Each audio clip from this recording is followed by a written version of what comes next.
Once a never-Trumper, Vice President JD Vance is a very different man than the one who walked the halls of Yale. Does his wife, Usha Vance, recognize the man she married? Here's what we know about their relationship. For critics of JD and Usha Vance's marriage, their different religious beliefs might be the first red flag. JD was raised Christian, whereas Usha grew up in a Hindu household. When the happy couple got married in 2014, they held two different ceremonies to honor both of their religious beliefs. JD eventually converted to Catholicism in 2019 and later admitted to the New York Times that, while Usha supported his decision, she has not converted. Furthermore, his own conversion placed more responsibilities on her, since she felt obligated to care for their children at church. He said in the interview, "I feel terrible for my wife because we go to church almost every Sunday unless we're on the road." Usha apparently has been nothing but supportive, but during an interview with Fox News, she confessed that practicing different religions does require some thorough communication between her and her husband. She told Fox, "There are a lot of things that we just agree on, I think, especially when it comes to family life, how to raise our kids. So I think the answer really is that we just talk a lot."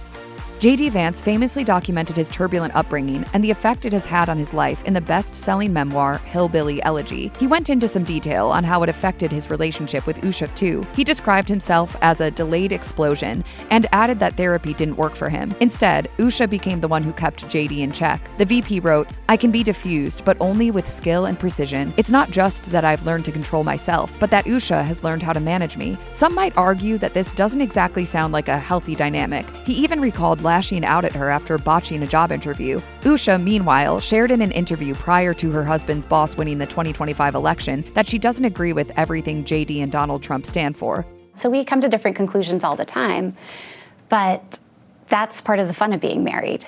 Usha also emphasized that she still trusts JD even when they disagree. Usha became the victim of racist attacks the moment her husband was announced as Donald Trump's running mate, with JD at one point clapping back at the haters with the simple but efficient retort, "She's out of your league." While making an appearance on The Megyn Kelly Show, the best-selling author addressed some of the vitriol his wife had to deal with since the couple was thrust into the international spotlight. Obviously, she's not a white person, and we've been attacked by some white supremacists over that. Vance was likely referring to Nick Fuentes, who filmed a long-winded rant about the Vances, and especially Usha's Indian heritage. JD Vance also has a non-white wife, an Indian wife, and a kid named Vivek.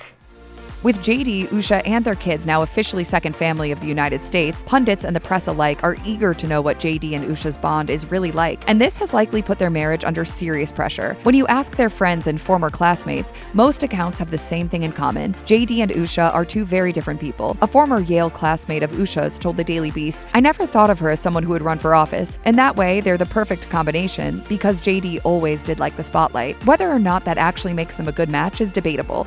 Usha told Fox News in June 2024, about a month before her husband got tapped for VP, that she wasn't exactly excited, reasoning, "I'm not raring to change anything about our lives right now." Thus, the eventual outcome probably isn't what Usha hoped for. JD's nomination shoved her into the spotlight, forced Usha to back his sometimes controversial comments and field negative press. Not exactly the dream life of someone just looking to keep a low profile. In fact, in a 2024 interview with Fox News, Usha defended JD's characterization of progressive voters and leaders as childless cat ladies, saying that he was trying to make a point.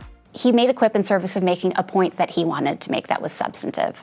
Once JD Vance got selected as Donald Trump's 2024 running mate, Usha Vance's life was turned completely upside down. She went from being an everyday attorney to her husband's unofficial advisor, according to family friend Jay Shabria, who spoke to USA Today. Other sources even warned that Usha was in danger of fading into the background as her husband's public profile grew, in part to protect her 3 small children. More interestingly, however, was Usha's decision to quit her prestigious job at Munger, Tolles & Olson when her husband got selected for Trump's cabinet. Giving up your career while your husband gets to advance his to incredible new heights is no small sacrifice. Usha hinted at why she decided to quit her job during a chat with NBC News. She told NBC, "The thing that JD asked, and the thing that I certainly agreed to do, is to keep him company, to have company, someone to talk to in between, and someone to talk to you about things that are either entirely unrelated to the events, or just maybe to get my perception on how a particular rally went."